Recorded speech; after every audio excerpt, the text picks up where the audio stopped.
سب کے لیے۔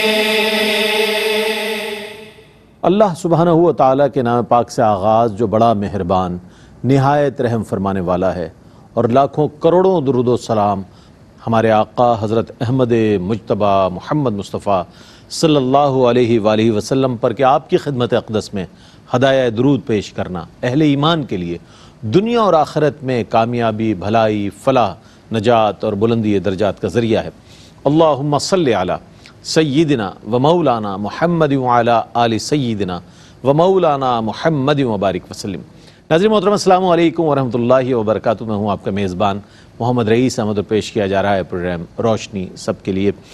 شاعر مشرق ڈاکٹر علامہ محمد اقبال رحمۃ اللہ تعالی علیہ اور ان کی تعلیمات اور ان کے شعری جو کلام ہے اس پر، ان کے فلسفے پر، ان کی فکر پر، اور ان کے دیگر جو ان کی جہتیں ہیں سوچ اور فکر کی، اس پر بات ہو رہی ہے۔ اور بہت ہی خوبصورت شخصیت، یعنی کہ صرف انڈو پاک میں نہیں بلکہ عرب و عجم میں ہم دیکھیں وہاں پر بھی آپ کے چاہنے والے، محبت کرنے والے پائے جاتے ہیں۔ اراؤنڈ دا ورلڈ میں یہ دیکھتا ہوں کہ اقبالیات پر کام ہو رہا ہے، مختلف زبانوں میں کام ہو رہا ہے، تحقیقات ہو رہی ہیں، آپ کے فکر و فلسفے کو دیکھا جا رہا ہے کہ اس عہد کے اس شاعر نے، اس فلسفی نے کس انداز میں امت مسلمہ کے درد کو محسوس کیا، امت مسلمہ کی تنزلی کو محسوس کیا، اور اس کے عروج کے لیے جو فکر دی، نوجوانوں کو فکر دی، اقوام مسلم کو فکر دی، وہ کیا تھی، اور کس انداز میں اگر اس کو امپلیمنٹ کر دیا جاتا تو یہی امت جو امت مسلمہ ہے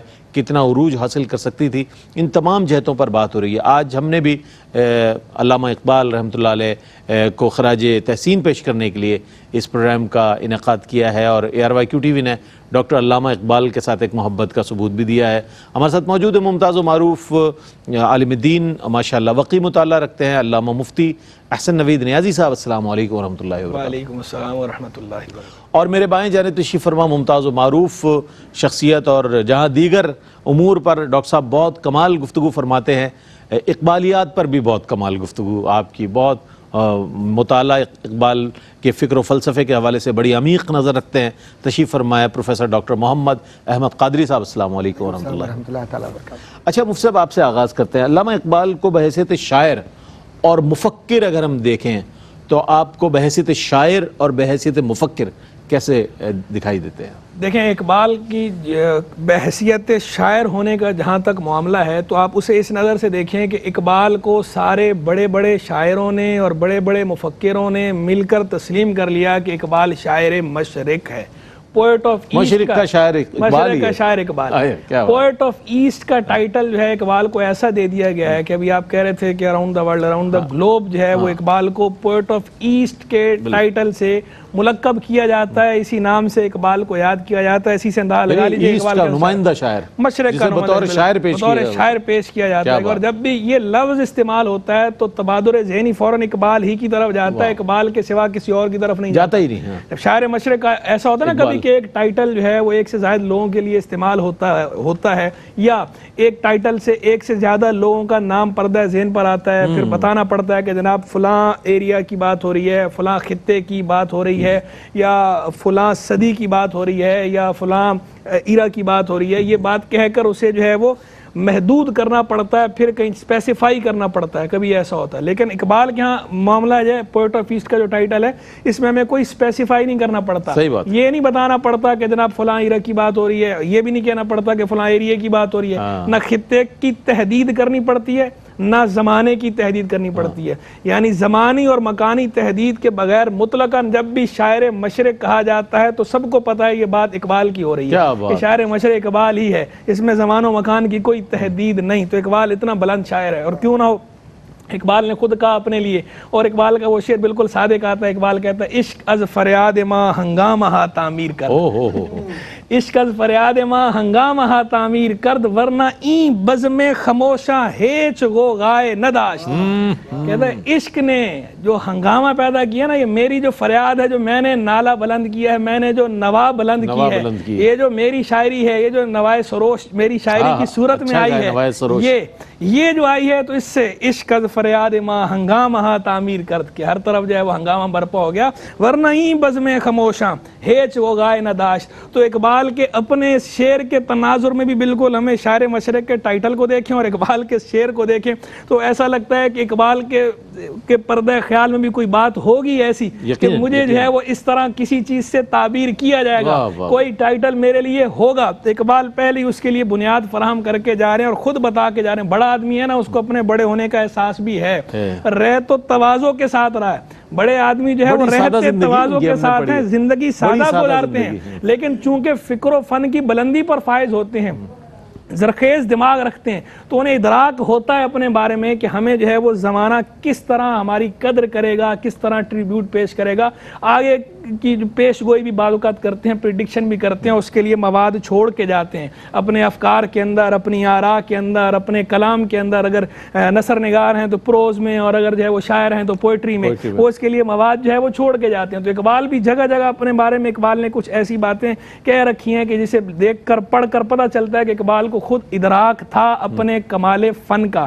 تو تواضع سے اقبال کام لیتا ہے، اقبال بھی اقبال سے آگاہ نہیں ہے، کچھ اس میں تمسخر نہیں واللہ نہیں ہے، اس میں بھی آپ دیکھیں تو تواضع اور ادراک دونوں سطح نظر آ رہی ہیں، فن کی بات بھی نظر آ رہی ہے اور تواضع بھی نظر آ رہی ہے، دونوں پہلو ہیں۔ تو اقبال نے ایسے ایسے کہا، اور کیا کیا اقبال نے جو ہے وہ شاعری کر رکھی ہے۔ اقبال کے اگر جو ہے وہ اشعار کو دیکھیں، کیا عقل گو آستاں سے دور نہیں، اس کی تقدیر میں حضور نہیں، علم میں بھی سرور ہے لیکن یہ وہ جنت ہے جس میں حور نہیں، دل بینا بھی کر خدا سے طلب، آنکھ کا نور دل کا نور نہیں۔ کیا پیارے انداز میں اقبال جو ہے وہ سمجھا رہا ہے عقل کا اور عشق کا، کیا پیرنا بتا رہا ہے، تیرے عشق کی انتہا چاہتا ہوں، تیری سادگی دیکھ کیا چاہتا ہوں، کہ تیرے عشق کی انتہا تو پائی نہیں جا سکتی، میری سادگی دیکھ کیا چاہتا ہوں، بھری بزم میں راز کی بات کہہ دی، بڑا بے ادب ہوں سزا چاہتا ہوں۔ اور اسی کے اندر غزلیہ بھی ہے، غزل کا بھی ایک جو ہے وہ نمائندے کے طور پر کہہ دیتا ہوں، غزل بھری بزم میں اپنے عاشق کو تاڑا، تیری آنکھ مستی میں ہوشیار کیا تھی۔ تو یعنی اقبال نے جو ہے وہ غزل کے رنگ میں بھی کچھ کہہ رکھا ہے، غزلیہ بھی جہاں کہا ہے تو وہ بھی اقبال نے جو ہے وہ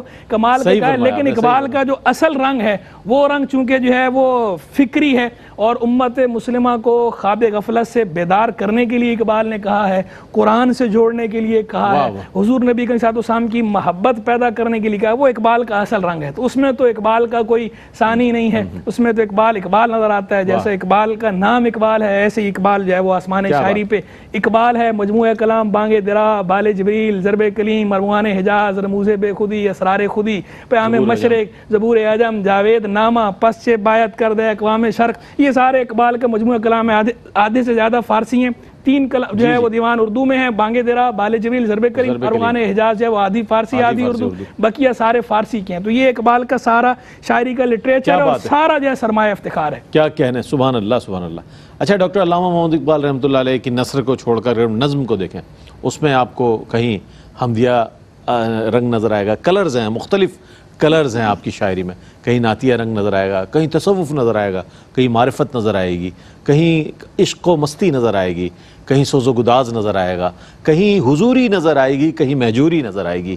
عجیب انداز اللہ نے عطا فرمایا، اور جو کلر اللہ تعالیٰ نے ان کی شاعری کو عطا فرمائے ہیں، شاید ہی کسی دوسرے شاعر کی طرف ہم یہ دیکھ پائیں، یا ابھی تک تو ہماری نظر سے نہیں ہوتا جو علامہ اقبال رحمۃ اللہ علیہ کی شاعری میں چیز نظر آتی ہے۔ آپ کی شاعری، آپ کا فلسفہ جو ہے وہ قرآنی فکر سے مزین نظر آتا ہے۔ یہ ایک بہت اہم بات ہے ایک اسلامی فلاسفر کے لیے کہ اس نے شاعری بھی، ڈاکٹر صاحب نے بہت اچھی بات کہی ایک نشست میں کہ انہوں نے قرآن سے بہت تعلق قائم کیا۔ کیا فرمائے گا اس حوالے سے ڈاکٹر صاحب؟ اعوذ باللہ من الشیطان الرجیم، بسم اللہ الرحمن الرحیم، مولا صلی وسلم دائما ابدا علی حبیبک خیر الخلق کلہم، یا رب بالمصطفیٰ بلغ مقاصدنا واغفر لنا ما مضى یا واسع الکرم۔ آدم تو صلاۃ کے قبلہ مفتی صاحب نے ہمارے برادر محترم بہت خوبصورت پیرائے میں کچھ بنیادی توجیحات اور ترجیحات کی طرف اشارہ کیا آپ نے، اور سرنامہ کلام میں آپ نے بھی جو بات کہی وہ قابل غور ہے، ہمیں نظر انداز نہیں کرنا چاہیے، ان چیزوں کو اپنے ذہن میں رکھیں۔ اقبال محض تذکرے کا نام نہیں ہے، اور اقبال صرف اس بات کا بھی نام نہیں کہ ہم اقبال کو ایک خاص زاویے سے دیکھیں، پڑھیں اور پڑھنے کے بعد بھول جائیں۔ اقبال یاد رکھنے کا نام ہے کیونکہ اس نے قرآن کو یاد رکھا ہے اور قرآنی ذمہ داریوں کو یاد رکھا۔ اقبال رحمۃ اللہ تعالیٰ علیہ نے کہیں یہ دعویٰ نہیں کیا کہ وہ مصلح اعظم ہے یا مصلح ہیں یا مجتہد ہے یا مفکر ہیں، کہیں نہیں بات کی ایسی۔ البتہ یہ ضرور ہے کہ اللہ تبارک و تعالیٰ نے زمین میں لوگوں کے دلوں میں ان کے لیے محبت کا اعلان فرما دیا ملائکہ کے ذریعے، اور دلوں میں محبت راسخ کر دی. اسی لیے اقبال کی عزت ہے دل میں، اور وہ حدیث بھی موجود ہے کہ محبت اور نفرت کا فلسفہ، میں اشارہ کر کے نکل رہا ہوں آگے. معاملہ یہ ہے کہ جب قرآن کریم سے آپ محبت کرتے ہیں تو قرآن کریم آپ کی محبت کا عنوان بن جاتا ہے، اور آپ کے الفاظ میں اور آپ کی ادائی میں قرآن خود اپنے آپ کو بولنے لگتا ہے. واہ واہ واہ. قاری نظر آتا ہے حقیقت میں ہے قرآن. اب یہ قاری ہے اور یہ قرآن بھی ہے، تو پھر صاحب قرآن نے کہیں سند دی ہے تب یہ تو قرآن ہے نا.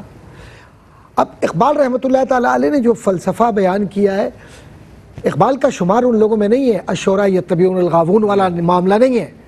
اقبال نے بامعنی شاعری کی ہے، اور اقبال نے اگر ساقی کی بات کی ہے، زمانے کی بات کی ہے، تو اس نے تنقیدی مباحث کو ذہن میں رکھ کر شاعری کو استعمال کیا ہے کہ توجہ دلوائے وہ. اور یہ جو آج کا دور ہے اصل میں یہ اقبال شناسی کا دور ہے، اور اگلے میں یقین کے ساتھ کہہ سکتا ہوں، پوری یقین کے ساتھ، اگلے 200 سال تک بھی امت مسلمہ اقبال کو نہیں سمجھ سکے گی. میں پوری ذمہ داری سے یہ بات کہہ رہا ہوں. 200 سال تک. ڈاکٹر صاحب بڑی آپ نے ایک ایسی بات کر دی ہے کہ جس پر بہت سارے لوگ توجہ کریں گے. ڈاکٹر صاحب نے فرمایا 200 سال تک سمجھ نہیں سکیں. اس کی ہم تفہیم جاننے کی کوشش کریں گے اور اس کی وجہ بھی معلوم کرنے کی کوشش کریں گے ڈاکٹر صاحب سے. ایک وقفہ ہے، وقفے کے بعد لوٹتے ہیں. مجھے امید ہے آپ کا اور ہمارے ساتھ رہے گا. سر مقدم ہے آپ کا شاعر مشرق علامہ محمد اقبال رحمۃ اللہ علیہ، اور ان کی تعلیمات کے حوالے سے بات ہو رہی ہے. ڈاکٹر صاحب اقبالیات کے حوالے سے گفتگو فرما رہے ہیں، اور فرما رہے تھے کہ ان پر ریسرچ بھی ہو رہی ہے اور ان کو پڑھا بھی جا رہا ہے، ان کو ظاہر ہے سمجھنے کی کوشش بھی کی جا رہی ہے، لیکن آنے والے وقت میں کیا ہونا ہے، کیا فرمائیے گا؟ میں عرض کر رہا ہوں کہ اقبال رحمۃ اللہ تعالیٰ علیہ کا جو فکر و فلسفہ ہے اور جو ان کی شخصیت ہے، آپ اگر دیکھیں عمر، تو عمر کیا ہے ان کی؟ ایک عام سی عمر ہے. شخصیت اگر آپ بات کریں تو ان کے حاسدین زیادہ نظر آتے ہیں، لیکن معتقدین اور محبت کرنے والوں کی تعداد اگر آپ دیکھیں دنیا میں تو ایسی سی جگہوں پر ہے جن کا کوئی تعلق ملت اسلامیہ سے نہیں ہے. حاسدین کو تو نام بھی نہیں لوگوں کو کوئی جانتا بھی نہیں ہے نا. تو وہ معاملہ کیا ہے کہ اللہ تعالیٰ نے اس نسبت کی لاج رکھی ہے جس نسبت سے وہ اپنے آپ کو ہمیشہ پیش کیا کرتے تھے، اور وہ حضور کے عشق میں اس درجہ آگے تھے، اور اس درجہ وارفتگی ان کے اندر تھی اور گریہ وزاری تھی کہ نعت کے لیے. آخر میں تو آپ کو پتا ہوگا نا کہ جو گلے کا کینسر انہیں ہوا، اور جس طریقے سے جو کیفیت تھی، اور انجمن حمایت اسلام میں جو کہا گیا تھا کہ آپ نعت پیش کریں گے، تو انہوں نے معذرت کی تھی کہ میں نعت پیش نہیں کر سکتا. لیکن جب بہت زیادہ آپ سے درخواست کی گئی تو آپ نے کہا ٹھیک ہے انشاءاللہ میں صبح حاضر ہوں گا. تو رات کو حضور کی بارگاہ کے لیے وہ پیش ہوئے اور گردن جھکا لی. لکھا ہے نا، بہت کچھ لکھا ہے واقعات میں، اور روتے رہے کہ سرکار میں کیا، میری آواز ہی نہیں ہے. لیکن جب آپ نے لکھا اس نعت کو اور انجمن حمایت اسلام میں پیش کیا تو لکھنے والوں نے یہ لکھا کہ یہ لگتا ہی نہیں تھا یہ شخص گلے کا مریض بھی ہے یا گلے سے آواز بھی نہیں نکلتی تھی، کیونکہ ان کی آواز ہسکی ہو گئی تھی. آواز میں اس درجہ ان کے ووکل کارڈ کے اندر پرابلم تھا کہ وہ اونچی آواز میں بول نہیں سکتے تھے. ٹھیک ہے، لیکن میڈیکل سائنس جہاں فیل ہو جاتی ہے، حضور کا کرم، وہاں حضور کا ایسا کرم ہوتا ہے کہ پھر ہر آدمی سن سکتا ہے. تو ایک بات عرض کروں، میں نے جو بات کہی تھی پوری ذمہ داری سے بات کہی ہے. 200 سال تک یہ اس لیے نہیں سمجھ سکتے اقبال کو ہم لوگ کہ ایک تو ہم اقبال رحمۃ اللہ تعالیٰ علیہ کو صرف درسی کتب میں شامل کر کے سمجھتے ہیں کہ ہم نے کوئی بہت بڑا کام کر دیا. بہت بڑا کام کر دیا. ارے بھائی، اگر درسی کتب سے نکال کر قلبی کتب میں شامل کر دو، قلبی کتب میں شامل کر دو، واہ واہ واہ، اچھا چیز تلا ہے، پھر معاملہ دوسرے ہو جائیں گے. لیکن وہ ہم نے کیا نہیں. اس کتاب کو تو ہم نے بند کر دیا ہے. اور نگاہ عشق و مستی میں وہی اول وہی آخر کا جو کتاب ہے اس کو بھی بند کر دیا. اور جب مصر میں ترجمہ ہوا ہے شکوہ جواب شکوہ کا، جس کو حدیث عشق کے نام سے پہچانا جاتا ہے عربی زبان میں، تو مغنیہ جو بہت بڑی گانے والی ام کلثوم، اس سے انٹرویو کیا تو اس نے ایک جملہ کہا. اس نے کہا کہ میں نے روحانیت کو اقبال کے اس کلام سے سمجھنے کے بعد اس طرح سے اپنے وجود کا حصہ بنا لیا ہے کہ اب میں اور کچھ نہیں گا سکتی. کیوں؟ کہ میں نے اقبال کے ذریعے روحانیت کو پا لیا ہے. کیا بات، یہ حدیث عشق کی بات کر رہا ہوں. 1974 قلندر لاہوری ہے. ہاں، کیا بات. 1974 میں جب شکوہ جواب شکوہ پاکستان کے اندر عربی ام کلثوم کا اور نور جہاں کا آیا تو لوگوں نے ان دو شخصیات کو کس کی وجہ سے پہچانا ہے؟ دنیا میں ٹھیک ہے جو بھی ان کے نام رہے ہوں، لیکن جب اقبال کے کلام کی نسبت ان کو ملی تو آج بھی یہ کلام ان کی اس محبت کا منہ بولتا ثبوت ہے کہ اقبال ایک ایسا عاشق صادق تھا۔ تو اگر آپ ذرا سا اس طرف چلیں تو عشق و مستی کی بات ہو تب بھی اقبال ہے، فکر کی بات ہو تو وجودی مباحث کے اندر سب سے بڑے نام جو لیے جاتے ہیں وہ لیے جاتے ہیں اس زمانے کے یونان کے فلسفے کے، جس میں رواقیت پسندی کا فلسفہ سب سے آگے نظر آتا ہے۔ لیکن اقبال کے فلسفے کے سامنے کون سا فلسفہ ہے جو نمایاں نظر آئے؟ اور پھر آج علامہ اقبال رحمۃ اللہ تعالیٰ علیہ کی طرف میں اب عملیت پسندی کی طرف آؤں کہ ہمیں اپنی جامعات میں، اپنی تعلیمی اداروں میں نکلنا ہوگا۔ اس سے لب پہ آتی ہے دعا بن کے تمنا میری، یہ تمنا کب پوری ہوگی اقبال کی؟ ارے بھائی آپ نے پڑھا لیا نا، رسم پوری نہ کیجئے یا رب دل مسلم وہ زندہ تمنا دے۔ کب زندہ تمنا؟ بھائی تمنا کون سی تمنا، کیسی تمنا؟ رب نے کر دیا، پاکستان دے دیا، اب تمنا کو پورا کرنے کا وقت ہے۔ اور یہ تمنا بدر کی ہو، حنین کی ہو یا تبوک کی ہو، وہ تمنا عشق کی شہادت کی ہوتی ہے، عشق کے معراج کی ہوتی ہے۔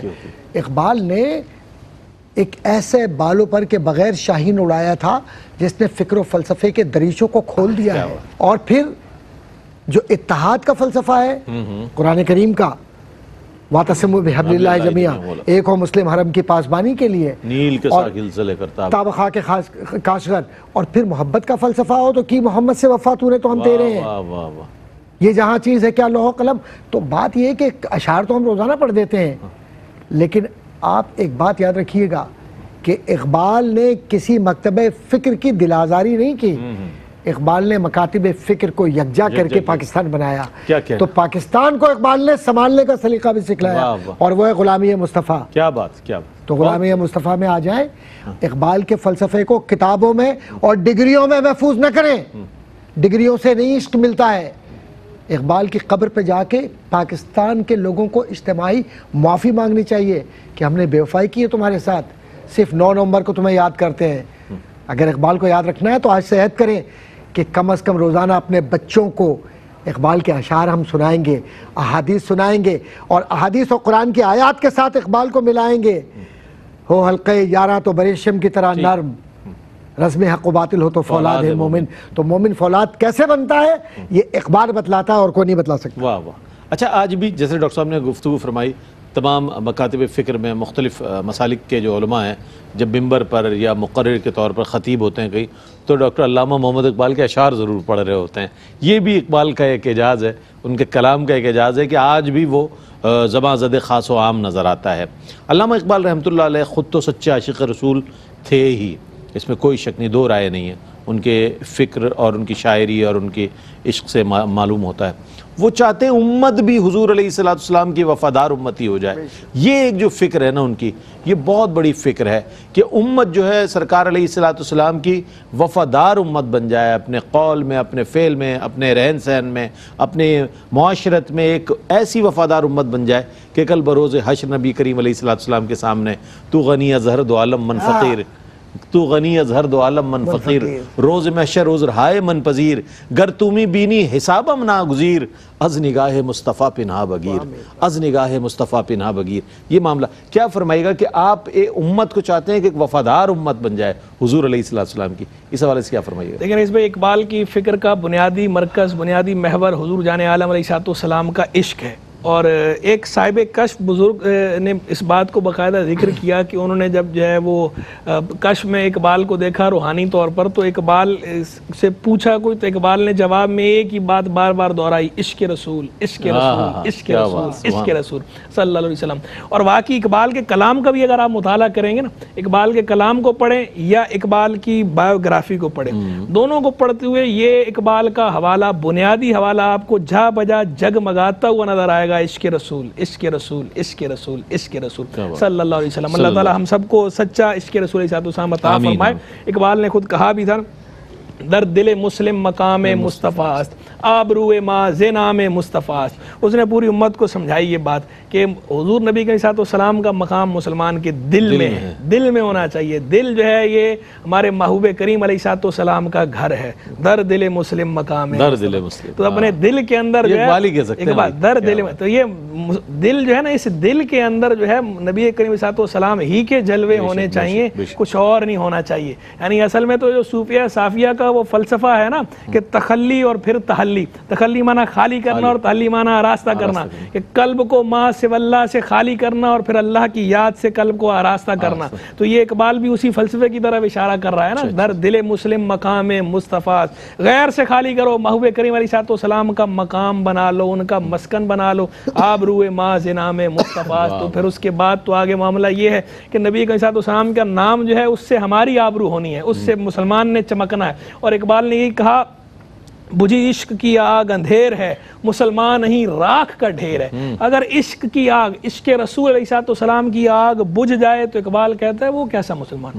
بجھی عشق کی آگ اندھیر ہے، مسلمان نہیں راکھ کا ڈھیر ہے۔ تو اپنے آپ کو دیکھ لے، کہیں عشق کی آگ سرد نہیں ہونی چاہیے، عشق کی آگ جو ہے وہ جلتے رہنی چاہیے اور اس عشق کی آگ کو بڑھانا چاہیے۔ اور اقبال کیا عشق کی بات کرتا ہے، اقبال سرکار علیہ السلام کو کس طرح مخاطب کرتا ہے۔ اقبال کا آپ اردو کلام پڑھیں تو بھی سبحان اللہ، فارسی کلام پڑھیں تو بھی وہ فارسی کا مجھے اقبال کا یاد آ گیا۔ اقبال جب مسلمان فقیر کج کو لاہے رمید سینہ ہوا ہے، دلش نالد چرا نالد نداند نگاہ یا رسول اللہ نگاہ، دل میرا رو رہا ہے، نہیں اس کا دل رو رہا ہے اور نہیں جانتا کیوں رو رہا ہے، نگاہ یا رسول اللہ نگاہ، اللہ کے رسول ایک نگاہ کیجیے، اللہ کے رسول ایک نگاہ کیجیے، سبحان اللہ، نگاہ یا رسول اللہ نگاہ۔ یہ ایک حضور کا غلام، ایک سچا حضور کا عاشق جو ہے وہ اسی طرح تقاضا پیش کر سکتا ہے رسول اللہ کی بارگاہ میں، نگاہ یا رسول اللہ نگاہ۔ اور یہ علامہ اقبال رحمۃ اللہ علیہ نے کر کے دکھایا اور ہمارے لیے یہ پیغام چھوڑ دیا کہ امت پر جب بھی کوئی ایسا وقت آئے وہ حضور کے دامن کرم سے وابستہ ہو کر وَلَوْ أَنَّهُمْ إِذْ ظَلَمُوا أَنفُسَهُمْ جَاءُوكَ کے تناظر میں حضور کی بارگاہ میں پہنچ کر اللہ سے توبہ کرے، ضرور اس کی توبہ قبول ہوگی۔ ایک وقت ہے، ایک مختصر سے وقفے کے بعد لوٹیں گے۔ مجھے امید ہے آپ کا اور ہمارا ساتھ رہے گا۔ اس کے بعد بہت اہم سوالات میرے پاس موجود ہے جو میں انشاءاللہ شامل کروں گا، ہمارے ساتھ رہیے گا۔ جی ناظرین، آپ کا خیر مقدم ہے۔ علامہ اقبال رحمۃ اللہ علیہ کے حوالے سے شاعر مشرق اور ان کی تعلیمات پر میں چاہتا ہوں مفتی صاحب اپنے جواب کو مکمل فرما دیں، آخری حصہ پھر ہم اگلے سوال کی جانب بڑھیں۔ جی تو میں عشق رسول علیہ السلام کے حوالے سے بتا رہا تھا کہ اقبال نے عشق رسول علیہ السلام کو کس طرح بیان کیا ہے، کس طرح اجاگر کیا ہے اور کس طرح جو ہے وہ مسلمانوں کے دلوں میں، بالخصوص نوجوانوں کے دلوں میں اسے راسخ کرنے کی کوشش کی ہے۔ اقبال کہتا ہے مغز قرآن روح ایمان جان دیں ہست حب رحمت للعالمین، کہ قرآن کا مغز اور جان ایمان، ایمان کی جان اور دین کی روح اگر یہ سمجھنی ہو، ہست حب رحمت العالمین، تو یہ سب جو ہے رحمت للعالمین صلی اللہ علیہ وسلم کی محبت ہی ہے۔ اور نگاہ عشق و مستی میں وہی اول، وہی آخر، وہی قرآن، وہی فرقان، وہی یاسین، وہی طٰہٰ۔ اور دوسری جگہ جو کہا تیری نگاہ ناز سے دونوں مراد پا گئے، عقل غیاب و جستجو، عشق حضور و اضطراب۔ یعنی مقام عقل میں ہو تو بھی نبی علیہ السلام کے در سے فیض لینا ہے، مقام عشق میں ہو تو بھی حرارت وہیں سے لینی ہے، مقام خرد میں ہے تو روشنی وہاں سے لینی ہے، مقام دل میں ہے، مقام قلب میں ہے، مقام محبت میں تو اس وقت جو ہے حرارت وہاں سے لینی ہے۔ تیری نگاہ ناز سے دونوں مراد پا گئے، عقل غیاب و جستجو، عشق حضور و اضطراب۔ خیم افلاک کا استادہ اسی نام سے ہے، نبض ہستی تپش آمادہ اسی نام سے ہے۔ ماشاءاللہ۔ اچھا، علامہ اقبال جو ہیں وہ نوجوانوں کو ایڈریس کرتے ہوئے بہت نظر آتے ہیں، جوانوں کو پیروں کا استاد کر، یہ بھی آپ نے فرمایا، یعنی نوجوانوں کو اتنا موٹیویٹ کیا، اتنی ان میں پوٹینشل ڈالنے کی کوشش کی کہ جناب آپ بہت باصلاحیت ہیں، آپ کچھ کریں ملک کے لیے، قوم کے لیے، مذہب کے لیے، ملت کے لیے کچھ کریں۔ جس طرح موٹیویٹ کیا اور اقبال نوجوانوں کو جس طرح ایڈریس کرتے ہیں، میں چاہتا ہوں ڈاکٹر صاحب اس پر کچھ ان کی اس فکر پر کچھ بیان فرمائیے۔ اس میں شاعری پر تو گفتگو کافی ہوئی ہے ماشاءاللہ، اور ہو سکتی ہے، بہت کچھ ہو سکتی ہے۔ جیسے ابھی آپ نے ایک مصرع پڑھا حضرت علامہ اقبال رحمۃ اللہ تعالیٰ علیہ کا۔ بات یہ ہے کہ علامہ اقبال کی شخصیت کے بہت سارے پہلو ہیں۔ ان کا جو آغاز ہے وہ بچوں کی نظموں سے ہے، بہت ساری نظمیں لکھی بچوں کے لیے، اور وہ بنیادی طور پر مخاطب پہلے معاشرے میں جس طبقے سے تھے وہ بچوں کا ہی طبقہ تھا، اور سب سے مشکل کام لٹریچر میں بچوں کے لیے لکھنا ہے، سب سے مشکل کام۔ ناقدین یہ لکھتے ہیں کہ علامہ اقبال کا جو ابتدائی کلام ہے اگر آپ اس کو اٹھا کر دیکھیں اور جو ان کی مخاطبت ہے اس کو دیکھیں تو ایسا لگتا ہے کہ بچوں سے ایک بچہ مخاطب ہے، اور اس میں جو تذکرے ہیں وہ سارے تفصیلات ہیں اس کے اندر۔ پھر اس کے بعد جوانوں کا اس لیے نظر آتے ہیں کہ وہ بنیادی طور پہ ایک استاد تھے، اور جس طریقے سے انہوں نے تعلیم و تعلم سے اپنا سلسلہ جوڑا، اور جس طریقے سے وہ نوجوانوں سے مخاطب ہوئے، اور جس انداز سے ایک محقق کی حیثیت سے انہوں نے لکھا، اور لکھنے کے بعد پھر وہ دوبارہ لوٹے ہیں اور پھر تحریک پاکستان میں نوجوانوں سے جو مخاطب ہوئے ہیں، اس میں آپ کو ہر جگہ وہ نظر آتے ہیں کہ محبت مجھے ان جوانوں سے ہے ستاروں پہ جو ڈالتے ہیں کمن۔ تو یہ جو نوجوان ہیں اور یہ جو پیروں کا استاد بنانے جا رہے ہیں، تو پیروں سے مراد یہ وہ پیری مریدی والی بات نہیں، جوانوں کو پیروں کا استاد۔ ہاں میں یہ عرض کر دوں کہ میں دراصل یہ غلط فہمی، بچے میرے بہت سارے دیکھ رہے ہوں گے بہن بھائی، کہ پیروں سے مراد یہاں پیری مریدی والی بات نہیں ہو رہی ہے، یہاں ضعیف لوگ جو سینئر سٹیزن ہیں ان کی بات ہو رہی ہے۔ اور یہ ایک تعمیری بات ہے کہ ایک وقت ایسا آتا ہے کہ جب معاشرے میں نوجوان اپنے اسلاف سے بہت کچھ لے کر اپنی نئی نسل کو منتقل کر رہے ہوتے ہیں، تو علامہ اقبال رحمۃ اللہ تعالیٰ علیہ نے اس بات کو اچھی طرح سے محسوس کیا تھا کہ جس معاشرے میں وہ زندہ ہیں اس معاشرے میں ان کا بیک وقت دو طبقات سے سامنا ہے۔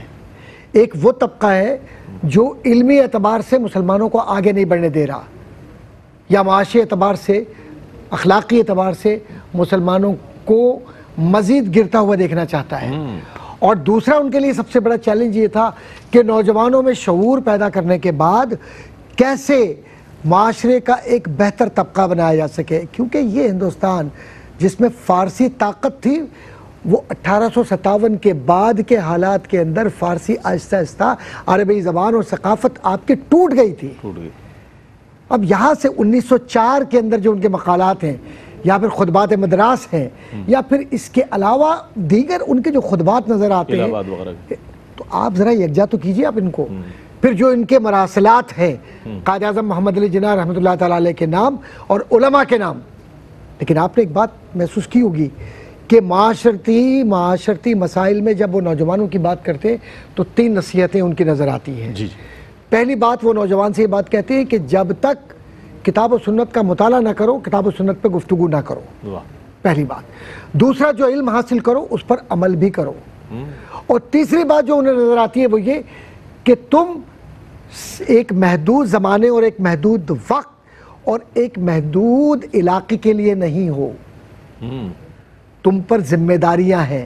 تو امت مسلمہ کی جو بنیادی ذمہ داریاں ہیں ان کو انہوں نے محسوس کیا، اور امت مسلمہ کی بنیادی ذمہ داریاں اس نوجوان کے پاس کیا تھی، اور یہ نوجوان کیسے انصاف کرتے، تو ان کی ذہنی آبیاری کے لیے، جس کو آپ کہتے ہیں ایک سوشیو پولیٹیکل انسائٹ، سماجی ارتقاء کے لیے ان کی ذہن سازی، کہ صرف جا کر کتابی معلومات کے ذریعے سند حاصل کر لینا کافی نہیں ہے۔ معاشرے میں تم جب جاؤ تو تمہیں اس بات کا بھی خیال رکھنا ہے کہ تمہیں واپس آ کر صرف اپنے گھر کی خدمت نہیں کرنی، لوگوں کی خدمت نہیں کرنی۔ خطبات مجھے یاد آ رہے ہیں لیکن میں جانتا ہوں کہ وقت کم ہے، صرف ایک جملہ مکمل کر لوں اگر آپ اجازت دیں، کہ یہ نوجوان جس نوجوان سے وہ مخاطب ہیں، یہ صرف ایک جسم سے مخاطب نہیں ہے بلکہ امت مسلمہ کے پورے جسم سے مخاطب ہے، اور جسد واحد سے مخاطب ہوتے ہوئے کہتے ہیں کہ تمہارا کام صرف روزی یا اشیاء کے حاصل کر کے مادیت پرستی کے ذریعے زندگی بسر کرنا تمہارے وجود کا تقاضا نہیں ہے، بلکہ تمہیں روحانی غذا حاصل کر کے معاشرتی خدمت کے لیے تیار ہونا چاہیے، اور عہد رفتہ کی تمہیں ایک بار پھر یاد دلانا ہوگی۔ اور اسی لیے پاکستان، میں بار بار استعمال کرتا ہوں یہ لفظ، کہ پاکستان انہوں نے صرف ایک زمین کے ٹکڑے کے حاصل کرنے کے لیے 2 قومی نظریے کے خواب کی بات نہیں کی تھی۔ یہ خواب سے مراد یہ نہیں کہ وہ سوئے، خواب دیکھا اور صبح کا میں نے خواب دیکھا پاکستان بن جائے۔ معنی مرادی یہ ہے کہ آج کا پاکستان مقروض ہے کہ وہ اقبال کے اس شاہین کو پیدا کرے، لیکن بدنصیبی یہ ہے، میں پوری ذمہ داری سے یہ بات کہہ رہا ہوں کہ 200 سال تک نہ اقبال جیسا اقبال کوئی آ سکے گا؟ کیا ماؤں نے اولادوں کو جنم دینا بند کر دیا ہے؟ نہیں. غیرت ایمانی میں وہ جو ابن خلدون نے ایک اسلامی عصبیت کا رواج اور علمی تحقیق کی بنیاد پر ملت اسلامیہ کے نوجوان کو پیدا کیا تھا نا، اقبال نے اس شاہین کو جوان کیا تھا. آج ہم نے اپنے ہاتھوں سے اس شاہین کو قتل کر دیا ہے. ایک اور سوال رہ گیا، وقت بھی مختصر ہے، میں مفتی صاحب کی جانب جاؤں گا. اچھا، عظمت مسلم کو اجاگر کیا آپ نے اپنی شاعری میں، چند جملے اس حوالے سے. اقبال نے عظمت مسلم اجاگر کرتے ہوئے مسلمان کو یہ بتایا، سمجھایا کہ دیکھو اگر تم اپنے اندر یقین پیدا کر لو گے، یقین پیدا کر اے غافل کے مغلوب گماں تو ہے، اگر یقین پیدا کر لو گے تو یقین پیدا کرنے کا نتیجہ کیا ہوگا کہ تم دنیا کی ہر چیز کو مسخر کر سکتے ہو. جب اس انگارہ خاکی میں ہوتا ہے یقین پیدا تو یہ کر لیتا ہے بالوں پر روح الامین پیدا. پھر روح الامین والے بالوں پر پیدا ہو جاتے ہیں تو پھر کرنا کیا؟ اس کے بعد کہتا ہے یزداں بکمندہ ہمت مردانہ. اللہ تبارک و تعالیٰ کا وصل حاصل کرنا ہے، تمہارا مطلوب و مقصود مولا ہونا چاہیے، خالق و مالک ہونا چاہیے. مطلوب حقیقی، مقصود حقیقی، محبوب حقیقی جو خالق و مالک ہے. یزداں بکمندہ ہمت مردانہ. عشق کی ایک جست نے طے کر دیا قصہ تمام، اس زمین و آسماں کو بے کراں سمجھاتا میں. اور بندہ مومن کی شان بیان کرتے ہوئے پھر اقبال کہتا ہے ہاتھ ہے بندہ مومن کا اللہ کا ہاتھ، غالب و کار آفرین، کار کشاؤ کار ساز. اس کی امیدیں قلیل، اس کے مقاصد جلیل، اس کی ادا دل فریب، اس کی نگاہ دل نواز. نرم دم گفتگو، گرم دم جستجو، رزم ہو یا بزم ہو، پاک دل ہو پاک باز. یہ بندہ مومن کے اوصاف اقبال نے بیان کر دیے کہ مسلمان کے یہ اوصاف ہیں، یہ اس کی عظمت کے حوالے ہیں جنہیں مسلمان نے ان کو اپنانا ہے. یہ اس کا روڈ میپ ہے، یہ اس کا لائحہ عمل ہے. اس کے لیے بندہ مومن یہ کام کرے گا، یہ کام کر کے پھر ہر لہجہ ہے مومن کی نئی شان نئی آن، گفتار میں کردار میں اللہ کی برہان. تو پھر بندہ بات کرے گا تو بھی اللہ کی برہان، اور بندہ چلے گا تو اس کا چلنا پھرنا بھی جو ہے وہ اللہ کی برہان. اور اقبال ڈائنامک ہے، جمود نہیں ہے اقبال کے اندر. اقبال نے ایک بات کی کا ثبات ایک تغیر کو ہے زمانے میں، سکون محال ہے قدرت کے کارخانے میں. تو ڈائنامک فلسفہ اقبال کا خود بھی ڈائنامک تھا، ہر کی زندگی اور ہر کی فلسفے کو اقبال نے فروغ دیا. بہت شکریہ ادا کروں گا مفتی صاحب، آپ تشریف لائے اور بہت عمدہ کلام فرمائے. آپ کی ڈاکٹر صاحب تشریف آوری کا بہت شکریہ. چونکہ ظاہر علامہ اقبال رحمۃ اللہ علیہ پر بات ہو، آپ کے شخصیت کے حوالے سے بات ہو، شاعری پر بات ہو اور کلام اقبال شامل نہ ہو، یہ ممکن نہیں ہے. تو کلام اقبال شامل کرتے ہوئے آپ سے اجازت چاہیں گے. اللہ تعالیٰ علامہ اقبال رحمۃ اللہ علیہ کی قبر پر اپنی رحمتوں کا نزول فرمائے. خودی کا سر نہاں، خودی کا سر نہاں، لا الہ الا اللہ، لا الہ الا اللہ. خودی ہے تیغ فساں، خودی ہے تیغ فساں، لا الہ الا اللہ، لا الہ الا اللہ. یہ دور اپنے براہیم کی تلاش میں ہے، یہ دور اپنے براہیم کی تلاش میں ہے. صنم کدا ہے جہاں، لا الہ الا اللہ، لا الہ الا اللہ. یہ نغمہ فصل گلو لالا کا نہیں پابند، یہ نغمہ فصل گلو لالا کا نہیں پابند.